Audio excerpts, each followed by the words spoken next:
Think you've seen an amazing John Wall 360 layup? Think again. American Express is bringing basketball fans the epic journeys behind the All-Star moves. Go to youtube.com/American Express now and see the All-Star journeys behind the All-Star moves. ESPN Radio.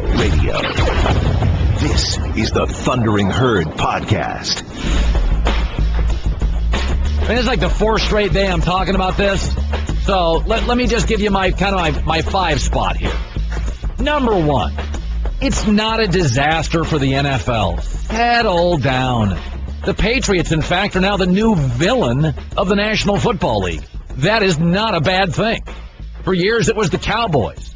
The NBA, in my opinion, could use a villain. LeBron's no longer the villain. The league's not as interesting this year. How do you hate Golden State? The Knicks stink, the Celtics stink, the Lakers stink. One of the reasons the NBA this year is a little down, they don't have a villain. Baseball could use the Yankees being great. The NFL could use the Raiders being great. The NBA flourished when LeBron was the bad guy. Michael Jordan was the good guy trying to get past the bad boy Pistons. That was great for the NBA. So this is not a disaster for the NFL. Advertisers aren't fleeing due to slight ball deflation. The NFL is as much a TV show as anything else. That's where they make most of their revenue. It'll be great for ratings. The best movies are all seeking conflict. New England is walking, talking conflict. So it's not a disaster for the NFL, number one. Number two is, can we slow down on the integrity of the league is at stake? Oh, please. This is not the White House. It's not the FBI. It's not the CIA. It's not Wall Street. People are still investing after that stuff in 2008. It's football, where people get drunk in parking lots at 9 in the morning on our most religious day, Sunday, then throw up, then get in fights, and then bet this sport like crazy to pay their cable bill. The NFL is entertainment.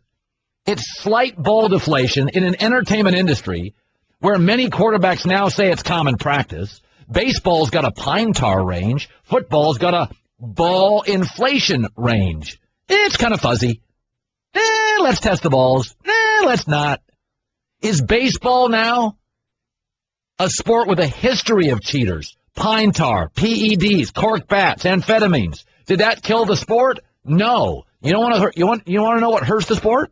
It's slow, and society is increasingly caffeinated. So number one, it's not a disaster for the league. Number two, slow down on the integrity. Does the FBI and the CIA have integrity? Some people would argue the White House through the years hasn't had integrity. It survives. Number three, let's be honest here. Part of the enormity of this story is because it's the Patriots. Listen, a DUI charge to Justin Bieber this morning would be a much bigger deal than 99% of the stars. He's a hot-button star and a hot-button topic.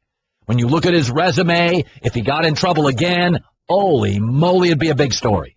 Listen, if Seattle had the ball deflation and New England had the Adderall charges, you know what we'd be saying? Not much. It wouldn't lead the network news. For the record, I looked it up this morning on SpotTrack.com. The most fined teams in the NFL this year for illegal activities are Indy, Arizona, Miami, San Francisco, Baltimore, Denver. In most cases, millions and millions of dollars. You know what the Patriots have been fined this year? $196,000. Like bottom quarter of the league. Some of this it's the Patriots. It's Belichick. It's Spygate. It's Brady. The number one team, the number one head coach, the number one quarterback, and the number one TV show in America. Number four. So one, it's not a disaster.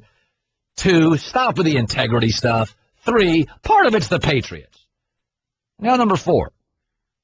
I don't think footballs magically deflate without Tom Brady knowing. Don't really buy that. Now, head coaches, Belichick says, I don't play around with the footballs. I kind of believe that. I don't think most coaches really know. But even people who like and admire Tom Brady, like Troy Aikman, they're not buying this whole Tom Brady doesn't know nothing. Troy Aikman. It's obvious that Tom Brady had something to do with this for the balls have been deflated. That doesn't happen unless the quarterback wants that to happen. I can assure you of that. Now the question becomes, well, did Bill Belichick know about it? So, yes, Brady just smartly avoided connection. That balls just don't magically deflate. Now, I should say this. The range in the NFL is 13.5 to 12.5. There's been so much misreporting in this story, I still don't know exactly where the balls were deflated to. I don't. And it was cold and windy, and he wears gloves. If it's 12.5 is the low limit, and it was 11.9, I don't know if quarterbacks feel that. I don't know. But I know this, the ball's tested as deflated, and Brady would know. Number 5, something's got to be done. Even if not proven guilty. And by the way, if it wasn't for our government allowing the RICO Act, which allows the government to tape people if they're suspected like mob guys, if it wasn't for that, if the mob don't rat, you know nothing, okay? Right now, Patriots are stonewalling. Like Adam Schefter, listen to this. I was told in the previous couple of days the NFL was having a tough time coming up with incriminating evidence to find out exactly who was responsible for this with the New England Patriots, if anyone was responsible for it. I think it's an issue. I think it's hard. I don't think they're going to find much. A little late, right? Haven't gone to town yet? But you still have to punish because it's rule defiant, it's willful disobedience, it's a pattern of infringements, it's insubordination. I always say on this show, you got to look at resumes. And I believe the league does have to step in whenever they do it. I would take away a first-round pick, $1 million fine, put them on Hard Knocks for a year. I'd make it painful. Bill Belichick could say, well, you didn't find out. Parents, principals, they don't always find out. We have people all over this country in jail. There's no videotaped evidence. It's circumstantial. It's circumstantial. Our prisons aren't filled with people we have tape committing the murder. Circumstantial. So in this case, willful disobedience, rule defiant, mocking press conferences, strangely, conveniently ignorant, I think you have to do something.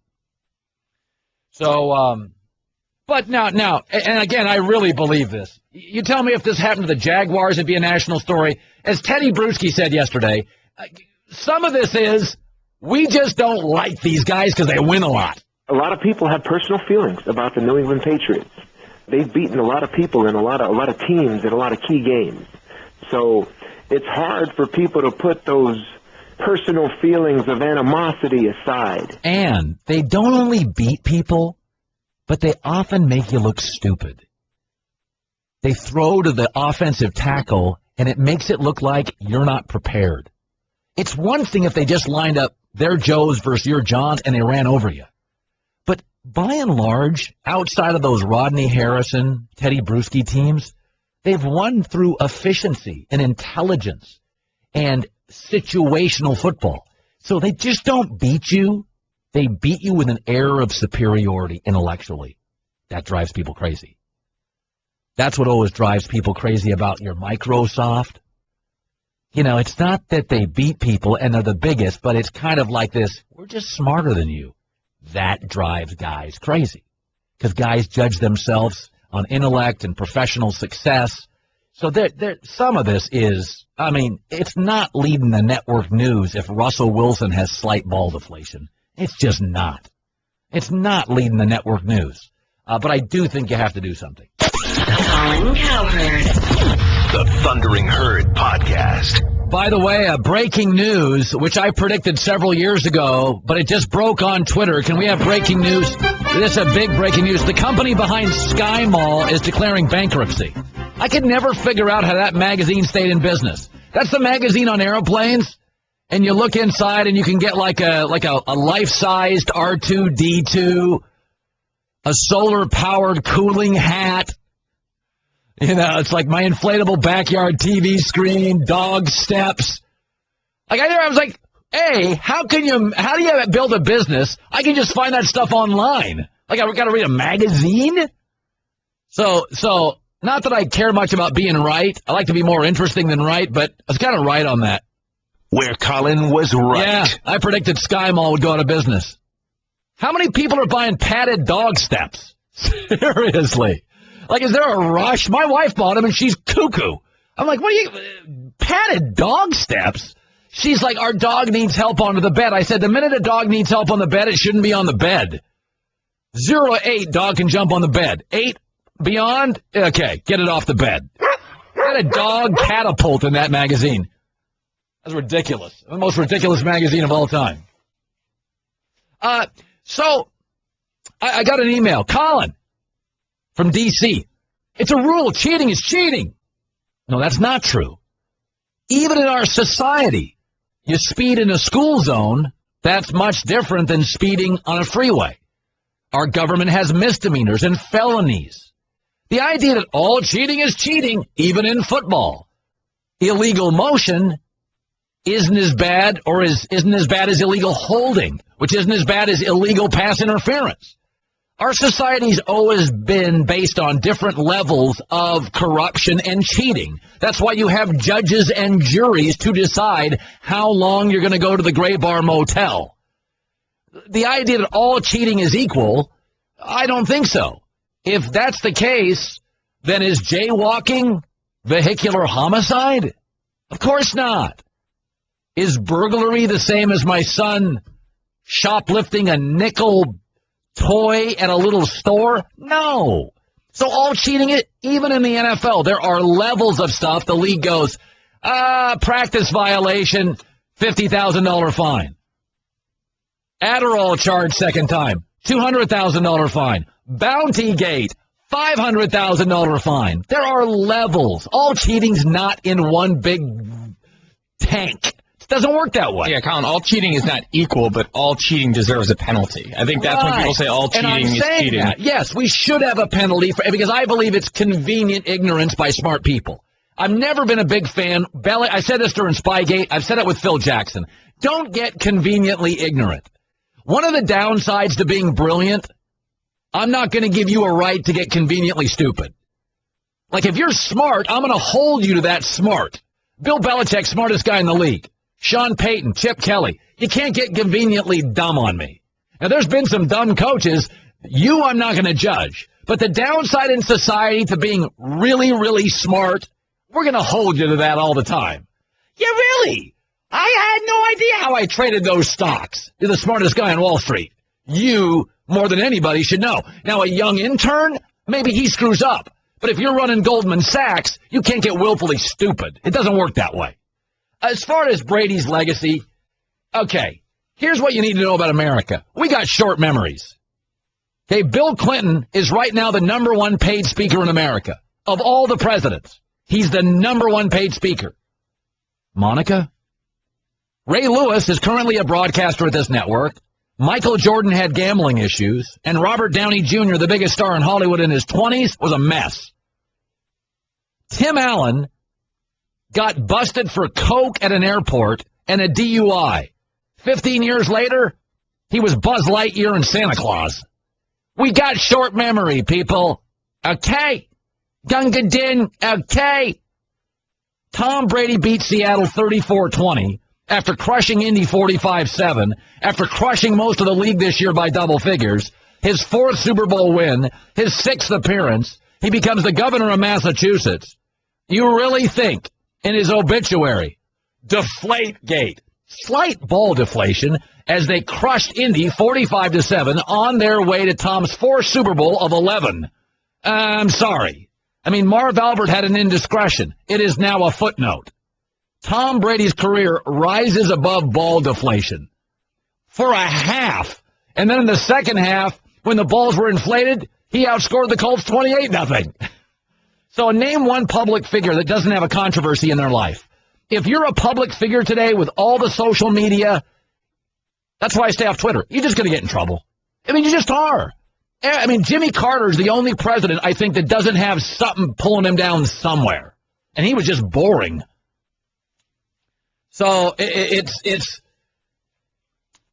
you know, this is, but again, I'm all for punishment. I'm all for punishment. You can't snub your nose at the enterprise forever. And I don't buy the smartest people in the league suddenly becoming lemmings. I don't buy that at all. Brian, you're in the herd. Go ahead. Yeah, I'm a truck driver, and let me make it clear, I despise the Patriots. If I did everything by the rules, gas prices would be $5 a gallon. I haul crude oil. I'm overweight right now, as we speak, driving down the road. It's amazing how America becomes moralist when it works against them, but when it works in their favor, everything's great. By the way, you're a trucker, so you have sleep laws, weight laws, and speed laws. You're telling me you've broken all of them? Yes. In the last 24 hours. No, I say this. Listen, you know what's funny, Brian, about this? I said to my staff, you can't trust the media on everything because everybody's trying to win this story, so there's a million reports, Brian. And what's funny about it is the ball range, like baseball's got a pine tar range. Football's got a ball range, 13.5 to 12.5. Well, what was the ball deflated to? People said 11.5. Well, that's what the story. What if it was 11.9? So they went from 12.5 in cold weather to 11.9. Can you? I mean, again, I'm with you, Brian, on this. I think this story is being blown up, a lot of it, because it's the Patriots. But our society, folks, everybody's pushing the envelope. And Brian, thank you for your authenticity and honesty. Yeah, I mean, it's just, listen, we're in radio, and I'm not thinking about. I don't wake up every morning thinking what violation, but I'm supposed to read all my copy for 60 seconds, like those commercials for 30. Sometimes I go 25, and they used to complain about it. And I said, if you complain, I'll read it 23, and I'll read it dead. Stop complaining. If I sell your carpet, be happy. I'm not going to sit there with a stopwatch, but the so we've got all these like regulations I'm supposed to do and when I'm supposed to get out and what I'm supposed to read. Folks, life's gray. Yeah, you can't go to the second on everything. I don't think this decides games. Let me hold on. I don't think ball deflation decided this game. You're in the herd. The Thundering Herd Podcast. Is Tom Brady a cheater? Let me play the full. He was asked yesterday at the press conference, are you a cheater, Tom? Here was his entire answer. I don't believe so. I mean, I feel like I've always played within the rules. I would never do anything to break the rules. I believe in fair play, and I respect the league and everything that they're doing to try to create a very competitive playing field for all the NFL teams. It's a very competitive league. Every team is trying to do the best they can to win every week. I believe in fair play, and always proven it for as long as I'm playing. But my staff said, Colin, listen to the first couple seconds when he was asked, is he a cheater? I don't believe so. And everybody's like, wouldn't you say no, not I don't believe so? I don't believe so. You would say, no, I'm not a cheater. Can I just say this, as somebody who talks for a living? If you talk extemporaneously for 30 minutes, you can catch somebody in a sound bite and say, well, I would have said, Tom. I don't believe so. Yeah, I mean, if somebody asked me, are you a cheater? I would say, I don't think so. I don't believe so. That's what I would say. No, you wouldn't. You'd say, no, I'm not a cheater. You would flatly deny it. Yeah, but it sounded a whole lot like Barry Bonds saying, I never knowingly took steroids. Because it was very vague. Well, the truth is, I would make it vague because there's been times in my life I did speed. That's kind of what we're driving at here, Colin. Oh, that Tom Brady's like every human? That he's maybe nudged something in life a little to get something like every human on the planet? Even the pastor at your church? What if I asked you, did you fake being sick yesterday? What would you say? I don't think so. I don't believe so. I didn't feel very good. My tummy hurt. All right, Sal. I don't think I faked it. Okay. Sal Paolantonio. Well, okay, what did you make of the Brady press conference, Sal? I want to look at a set of facts here, and I want to look at a motivation here. The set of facts are this.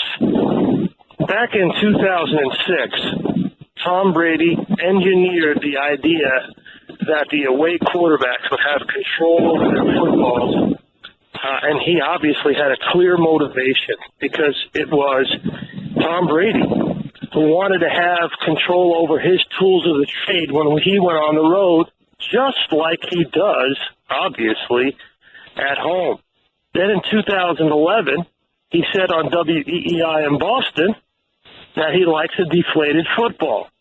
And he said yesterday in the press conference, if you listen closely, that he likes the ball down to 12.5 PSI at the bottom end of what is legally required to inflate the football. He likes the ball a little bit underinflated based on the parameters okayed by the league.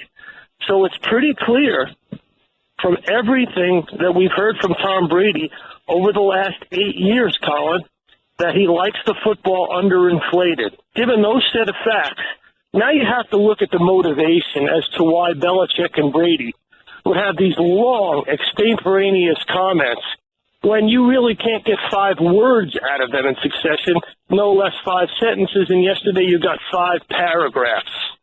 Let's look specifically at the word cheater, which led all 3 newscasts yesterday, ABC, NBC, CBS.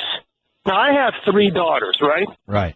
And the one thing that my 3 daughters, when they played sports when they were a kid, is they like to go against the best, but they wouldn't go against the cheaters. Dad, they'd always just say, Dad, that's no good. That's cheating. We don't want to do that.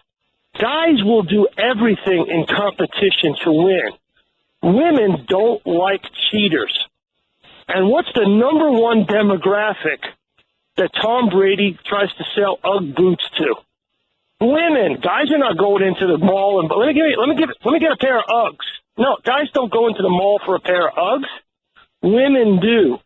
This was clearly motivated because Tom Brady knows and the people around him know that his brand is damaged by this.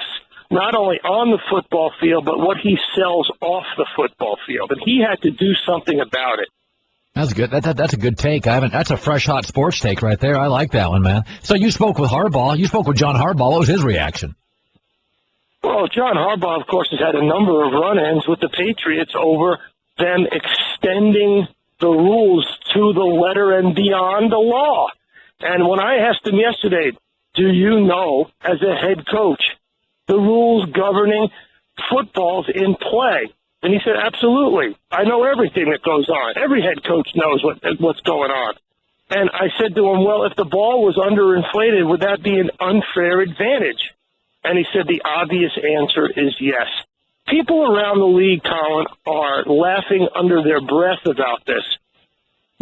When you go into Gillette Stadium, and I've covered dozens of games there, they know exactly where I am at every single second, whether I'm outside the locker room, on the field. They always have somebody watching me. You can't go to the restroom without somebody knowing where you are. They are clearly sticklers for every single movement and every single thing that you do in that stadium, if you remember, the media or the opposition. And I cannot believe for a second that the Patriots didn't know and Bill Belichick didn't know the rules regarding how you put your own 12 footballs in play. Hey, how close is Fat Tony watching this? Does he think it's going to move the line? What's shocking to me is I looked at it this morning, and it didn't move a bit. Not a scintilla, nothing. Didn't that blow you away that it's still a pick'em game? I kind of think New England plays better with this. Remember after they got Spygate, they went out the following year and dropped 50 on people. In a weird way, they're the only team in the league that would play better like this. Yeah, but I was here the evening before they played the Giants, and they were on the doorstep of 19-0. And that story came out in the Boston Herald, which was later retracted. And I had to go to the team hotel that morning, do live shots, and cover that team, and it had to be a distraction. And I believe that, obviously it's a week away.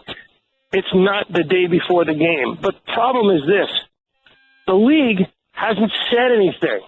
The league is allowing this to linger into Super Bowl week. That means have you been around the Super Bowl? 5,000 of our closest friends in the media are going to ascend upon here in a couple of days, and all of them have not had a chance to ask the question. When the Patriots get here on Monday, the questions will be asked over and over and over again for the next 5 days running. Yeah. I got to tell you something. I like that UGG story. That was sweet. You were No, seriously. I know, it was great. And, I have three daughters, and my kids don't care about spectator sports. They play tennis. My wife, doesn't really follow football. Thank gosh. We have that separation of church and state. Yeah. But even she was like, Tom Brady led the news yesterday. And, because Tom Brady crosses over demographics. Hey, he's married to Giselle. Yeah. And he sells Uggs. Guys don't go into the mall and buy Uggs. Women do. And if you're that Australian boot company, you're saying to Tom Brady, hey, man, women don't like cheaters. They don't. They don't like liars, and they don't like cheaters. I know. It's amazing. Sal Pal, that may have been your best spot all year. You're bringing Uggs takes. I love that. I don't believe so. That was great, honestly. Thanks, buddy. Yeah. We got to get him on the set in Super Bowl week if he can bring more Ugg stories. It's really true. It's really true. I mean, what he's saying, it's fascinating. That the Uggs is saying, hey, my wife, if she heard that, would be like, he's right. My wife's like that. She hates liars and cheaters. Oh, my wife can just liars and cheaters. It doesn't matter what a guy looks like that guy's a cheater. Guys are different. We've got a greater tolerance for, pushing the envelopes because we're in all these businesses that push the envelope. Government, finance, sports, push, aggressive wins. But women are not in businesses where aggressive wins. They're in businesses that ethically. You have to be ethical. Guys, doesn't matter, dumb, smart. A lot of guys in prison, a lot of guys are in prison because they weren't honest. A lot of that, that's a lot of our DNA. I don't believe so. Do you think that if I still defend Tom Brady on that, just because somebody asked you, are you a cheater? I don't believe so. If the IRS came to me and said, did you cheat in your taxes, I would say, I don't believe so. I don't think I cheated on my taxes. Why do I have to say definitively no? These days, if you give an absolute answer, it'll come back to haunt you. That's why I try to give just gray answers sometimes. I get interviewed 2 or 3 times a year. You give absolute answers. Well, back in 1988, you say, I don't believe so. I don't think I cheat. It's not as literal. Yeah. Guys like me and Brady, always looking for an escape route. I don't believe so. Want more of the Herd? The Thundering Herd Podcast. Geico presents Strange Savings Stories. Astronomers detected an interstellar transmission. It stated, Geico, 15 minutes could save you 15% or more. The implications were staggering. Was the cosmos telling us we could all save hundreds on car insurance with Geico? Or did their radar merely pick up a signal from the nearby Rufus and Clyde's morning show? We may never know. Geico. 15 minutes could save you 15% or more on car insurance. ESPN Radio. This is the Thundering Herd Podcast. Welcome back to Herd on ESPN Radio. I saw this story yesterday. Kobe Bryant has a torn rotator cuff, and much like Derek Jeter at the end of his career, he can't stay healthy. He's falling apart physically. Kobe will be out for the year. So the good news is the Lakers will lose more, and they'll now get a top 5 pick. They're already one of the worst 5 teams in the league. This will guarantee it, so they'll get a better draft pick.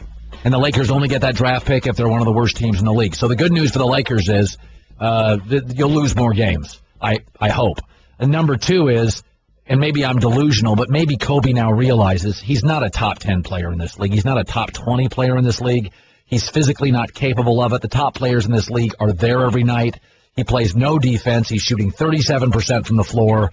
He doesn't elevate any teammate. In fact, the Lakers, I'll read you, this is a fact, are 14 points better per 100 possessions when Kobe's off the court. The Lakers are a better team when Kobe's off the court. So he's not helping the team.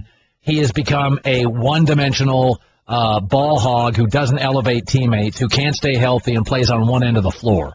And I said this. It reminds me like that. Who's that supermodel, Janice Dickinson? She's kind of the weird out there supermodel. She can still glam it up for a night like Kobe, but in the end, the other top supermodels sort of roll their eyes. She's not elite all the time, and she's not in that class, though she thinks she probably is, and she can glam it up for a night, but it's over. And with Kobe, it's over.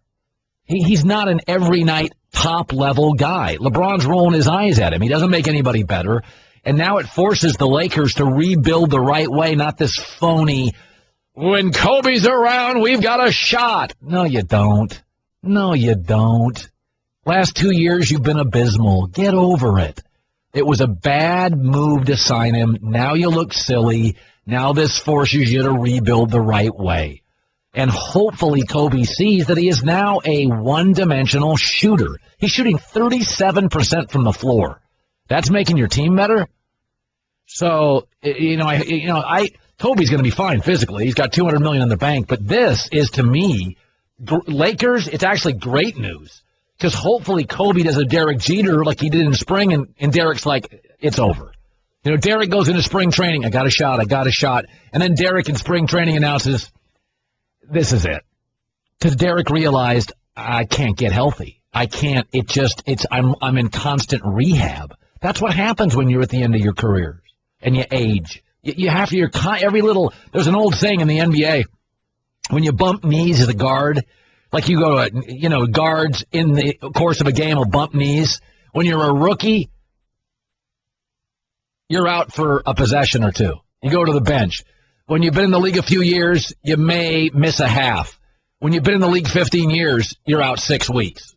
That knee bump with Steve Nash at the end of his career, it screws up the season. That knee bump for a rookie, you're like, ow! They sit you down the rest of the quarter. The next day, it's a little sore. So Kobe he's falling apart. And that's what naturally happens to Derek Jeter and Kobe Bryant and all these guys. Hopefully Kobe now can come in psychologically, emotionally, and go, okay, I'm no longer a guy that's going to take... It's over. Let's rebuild like grown-ups.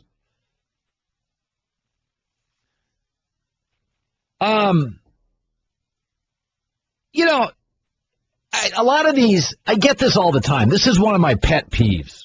It's just I hear this all the time. What are we going to do for the kids?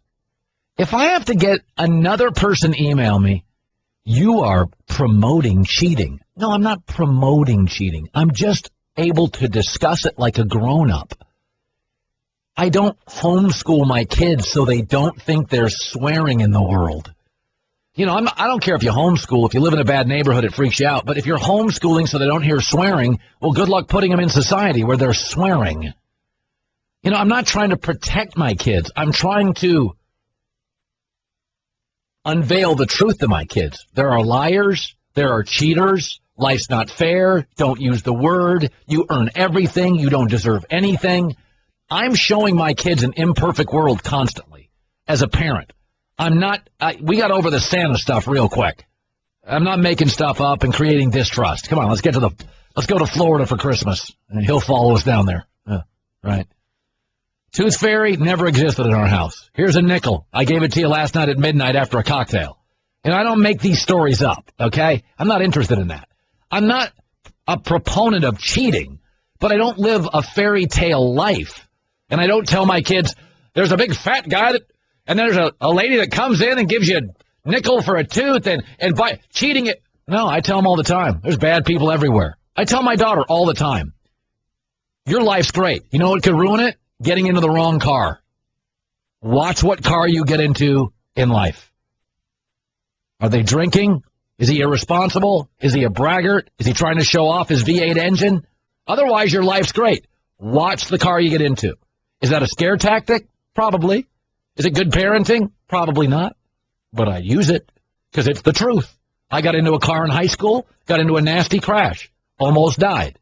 That's the only thing that's almost ever ruined my life. That's it. Other than that, been pretty good. Couple nights in Vegas I don't remember much about, but mostly pretty good. I mean, let's be honest about Santa. If somebody's sneaking in your house at midnight, that's burglary. Why make it magical? You know what I tell my kids? Guy came in last night, stole food, left some presents behind. That's how we talk about it. You talk about it how you want to talk about it. Those aren't for you. He just left them here accidentally and stole cookies and milk from the fridge. That's how I portray it. Jeez. Yeah, I was so tired of that all the time. What do you tell your kids? Don't worry about kids. This is not a kid story. It's adults who bet football, get drunk in parking lots, and put jerseys on. It's not a kid topic. What do my kids think? I don't know. What do they think when you're in a parking lot barfing on Sunday morning, getting into a fist fight that's on YouTube? What do your kids think about that, you meatball? What about the kids? Oh, God. I don't want to hear about your kids. I don't even barely tolerate mine. I can't stand yours. Jesus. I really get tired of that. Do I sound cranky this morning? Yesterday, I got back up with my body. My boiler's all screwed up. And I had an allergic reaction to something, and my furnace caught fire, and there were fire trucks all over my property yesterday. I got pictures of it. You don't think so? I'll put it on YouTube. Or not YouTube. I'll put it on Twitter. Right now, I'm going to go on Twitter, and on my site, I had fire trucks at my house all day yesterday. I'm going to do it right now. Hold on. Twitter. I'm going to do this right now on Twitter. This was my house yesterday. Hold on. I'll put my house. And here's my picture on Twitter, Vince. That's what I had to deal with yesterday. This boiler was screwed up, the one I live with, and the boiler at my house caught fire. Oil flying everywhere. Want more of the Herd? The Thundering Herd Podcast. I get a lot of these. What if Brady was telling the truth? Well, the Colts footballs were regularly inflated, and the Patriots were underinflated. So why were the Patriots all underinflated and the Colts regularly inflated? It does look like there was some ball deflation going on. The second thing is a lot of you are I'm getting a lot of this today, and this is a day when we have stories like this, I kind of stay on email all day. I mostly stay off it, but on days like today, I want to see what your questions are, and I'm getting a lot of this. Why didn't the media ask Brady this? Why didn't the media ask Brady this? Many of you think the media failed, so I'm going to do a little game here in a couple minutes. I'm going to be Tom Brady. I'm going to let you be the media, and I'm going to answer the question like I think Tom Brady would have, knowing he deflated balls, but trying to avoid the troubling answer. So call my show, 1-888-SAY-ESPN. If you think there is a question that needed to be asked by the media, I'll play Brady, and you play the media, because a lot of you appear to think that the media just butchered it. I thought the media was pretty good. I don't believe so. That's what he said when asked if he was a cheater. Now, Mark Brunell played in the NFL for over a decade. He watched the press conference. Then he went on ESPN. He wasn't buying Brady at all. I did not believe what Tom had to say. Those balls were deflated. Somebody had to do it. And I don't believe there's an equipment manager in the NFL that would, on his own initiative, deflate a ball without the starting quarterback's approval. I just didn't believe what Tom Brady had to say. I agree that I don't believe a ball boy left to his own devices would do that. I agree with Brunell there. Troy Aikman thinks Brady is to blame. It's obvious that Tom Brady had something to do with this. For the balls to have been deflated, that doesn't happen unless the quarterback wants that to happen. I can assure you of that. Now the question becomes, well, did Bill Belichick know about it? Chris Canny of the Ravens says the Patriots are habitual line steppers, and if the allegations are true, then you're talking about attacking the integrity of our game, and I've got an issue with that. To me, it's no difference than performance-enhancing drugs. Sal Powell talked to John Harbaugh. I mean, I think everybody around the league watched Tom Brady yesterday combined with Bill Belichick, and I don't think anybody in the league was buying it. And as I've said, you got 12 footballs on one side, regularly inflated, 12 on the other, 11 underinflated. This is Sal Powell with John Harbaugh. If the balls were in fact found to be deflated, would that be an unfair advantage to another team? You know, I think there's an obvious answer to that. I mean, yes, there would be an unfair advantage. All right, so give me the media sounds. This would be a press conference sound. I'll be Tom Brady. Okay, Randy, you are a reporter for the Boston Journal-Beacon Review. Randy, and I and Tom Brady, we put in sound effects to make it sound like a press conference. So, Randy, go ahead and ask me a question. Respectfully, if you could, I am Tom Brady. Tom, I noticed that you said that you have never inflated or deflated a ball. I understand that. But my follow-up question would be this. Tom, did you have any involvement in instructing, in working with your equipment manager to let them know how you like the balls to feel and how you wanted them during a game? Did you have any involvement at all? Thanks, Randy. I do enjoy your columns at the Beacon Review-Journal. I've said a couple minutes ago, Randy, that, I go before the game, they lay them out, and I pick them, and then I just forget about them. I don't, I'm in the stadium, I'm not worrying about footballs, but there is a process early where I pick them up, and I'm like, yep, no, yep. So that's my involvement, and thanks, Randy, but that's my involvement, and then I forget about them. Okay, I'm Tom Brady. Jeremy, let's go to Jeremy from the local radio station in Boston. Go ahead, Jeremy. Yeah, Tom. I was curious to see if maybe you thought the Indianapolis Colts had something to do with this, and they were trying to sabotage your ball so that they would get an advantage and actually win the game. Your thoughts? Well, I don't know how they do that because I don't know how you, during a game, could inflate or deflate balls. I mean, again, I just pick them out before the game, and they bring them to the field. I don't see them from that point to the field, so I don't know how they could do that. I don't know how we could do what's being claimed, and I don't know how they could do what's being claimed. John, you're next. Go ahead, John. You're the media. I'm Brady. Go ahead. Hey, Tom, if I was going to give you a NFL football with normal standard and one that is deflated, would you be able to tell the difference? I guess it would be how much it's deflated. Sometimes it was cold and windy and rainy, and I wear gloves, and I think sometimes you could and sometimes you couldn't. I couldn't tell the difference between the first half balls with Indianapolis and the second half balls. In fact, I think we outscored them in the second half more than the first half, and we had regulation balls according to the story, and in the first half we didn't according to the story, and we didn't score as much, so I probably could at some point tell the difference, but I couldn't Sunday. Okay, so now Stanzik, you just heard the questions in me. Yeah, if he did something, he's not going to admit it. Well, but our audience was trying to get, very specific, and I think what Brady played is, so now everybody takes apart Brady's words. Good Lord, folks, 30 minutes if I interview you, I couldn't take the way you said yes or no and manipulate it a little. I thought, you have to believe. Okay, I'll ask you this. Do you believe Brady and Belichick sat down in a room in the previous 24 hours and planned this and talked about it? Do you think? I'd probably say no. Okay, so you don't believe Brady? I don't know if it was just I don't think the two of them conspired and made up some. Here's what we're going to say to the media. No, I don't believe that. So you do believe Belichick doesn't know what in the heck's going on?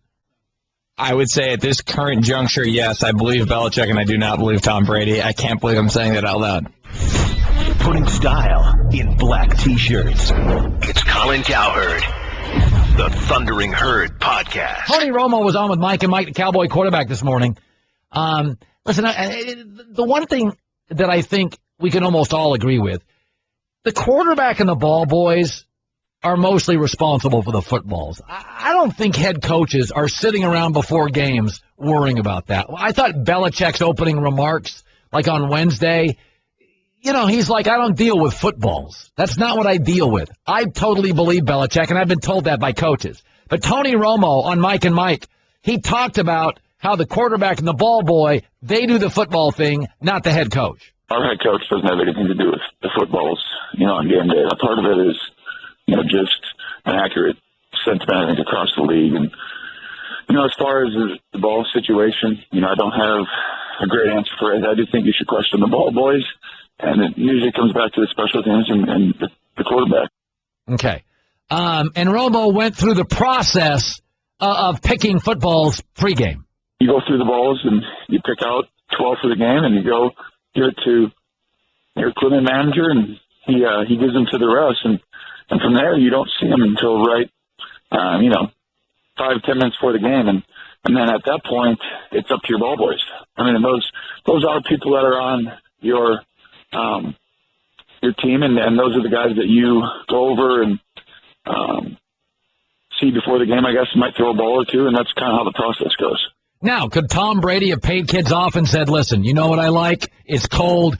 I wasn't very good against Baltimore. Deflated, potentially. But Romo also said some of this is just because it's the New England Patriots. It's the thing, and we're going to talk about it. It's about the issue the integrity of the game and blah blah blah. But I also feel like we're really going to another level because it's this team who's been so successful, and you're trying to just take them down a peg as well too. And so the league will do their investigation, and they'll come up with what they came up with.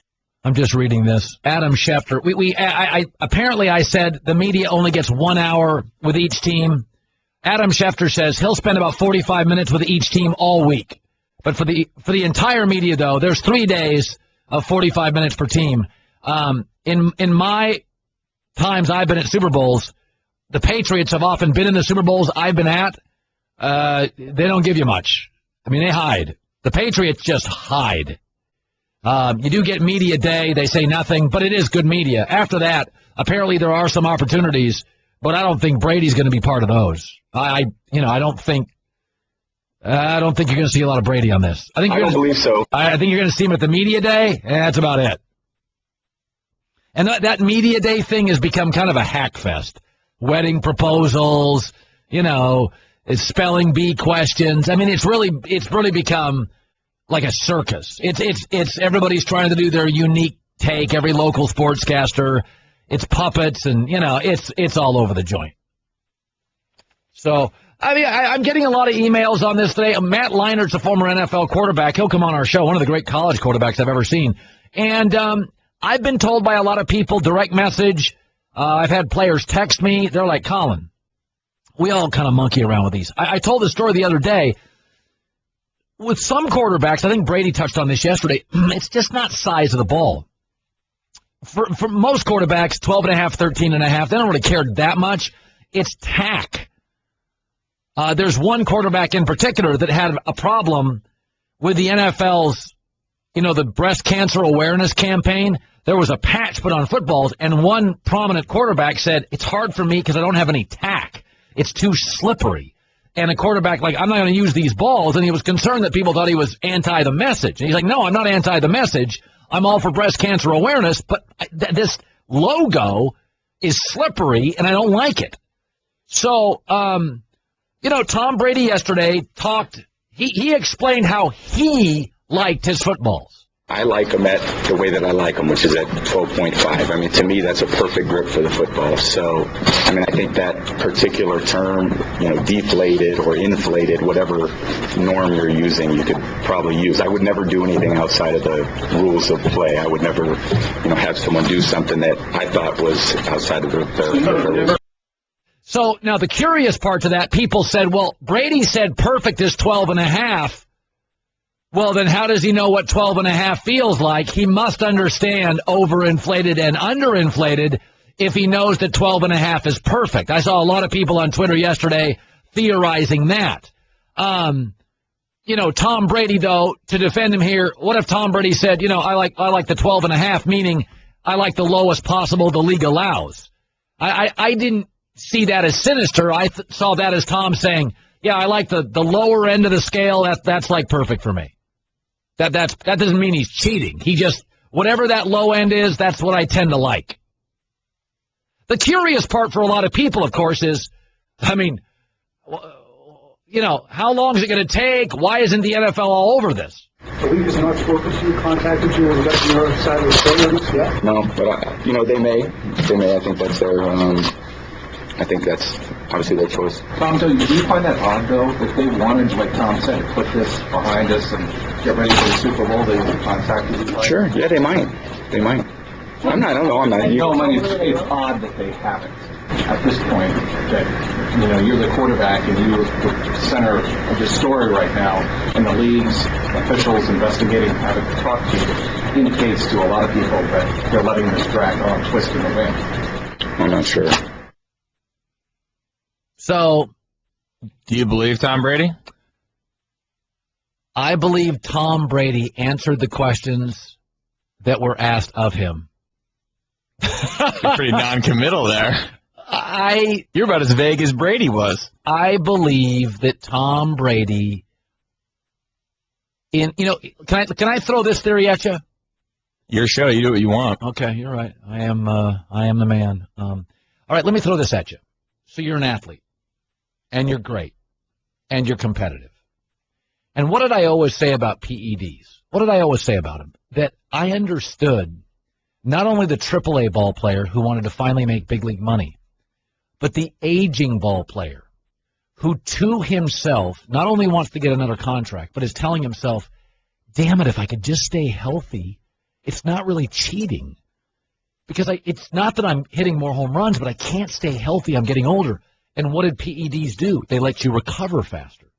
So I can see the veteran player saying, hey, it's like an old guy using Viagra. I still know what I'm doing. I just want to be able to do it longer or more frequently. Could I see Brady, like all athletes, getting toward the end of his career and saying, okay, just my grip is not quite as tight. If I could just give me 12.5. Can you just go like 12.3? Just. Because have you noticed Brady started wearing gloves years ago? Maybe that could be part of it. He wanted a better grip, and then he's getting a little older, and just give me a little. I want to dig my thumb a little. I think guys talk themselves into stuff like that. That's how I think cheating happens. You validate or you talk yourself into something. Hey, Viagra doesn't make me good in the rack. It just makes me able to do it 3 times a week, not twice. It doesn't change my skill set. PEDs didn't mean I was a better shortstop, but it allowed me to play every day because I could recover. The deflation of ball doesn't mean I read defenses any better. It doesn't mean I'm a better quarterback, but it does let me in really cold weather just get my thumb in that ball so I can spin it a little. I mean, that's how I think people talk themselves into cheating. It's like the IRS. A rich guy says, I paid $2.5 million to the government. That's like 17,000 families. So what if I want to have a glass of wine with a buddy in Napa Valley? I'll just write it off. It's not like I don't give the government enough money. Now, whether you agree with that or not, that's how I think cheating starts. You try to validate your life choices. Technology gone bad.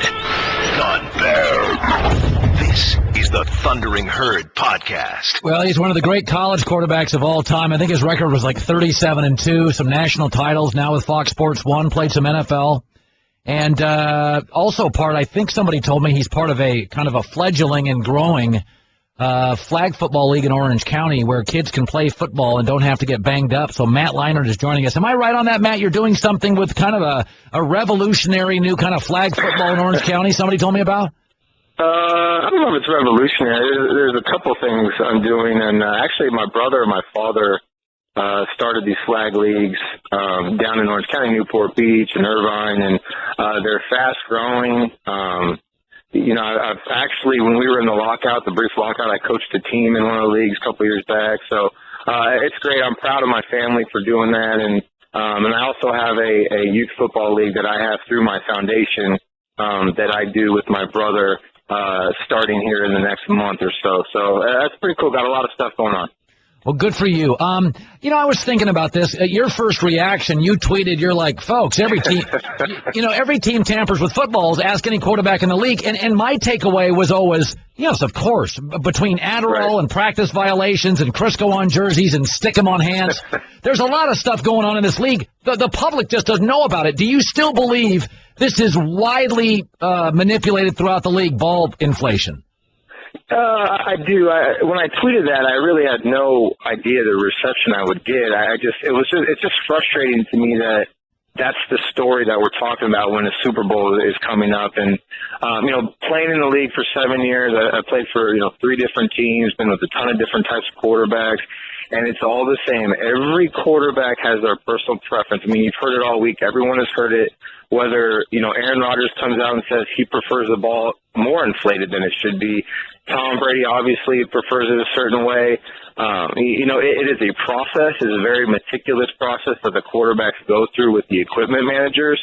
It usually starts, usually we used to do it on Thursday, I believe, and you pick out the ball. You pick out the football that you want to play, on game day with.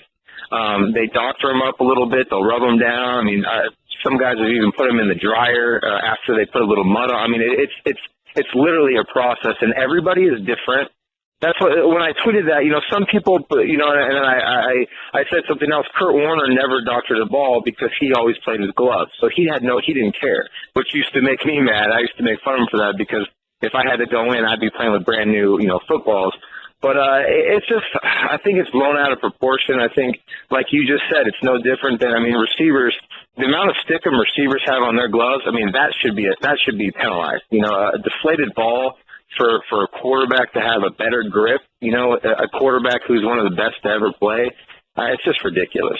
Matt, take me through, because a lot of our audience just has mechanical issues on this, and that you can help us out here. So, for instance, obviously you could tell a 14.5 from a 10.5, but could you tell the difference between a 12.5 and a 12.1?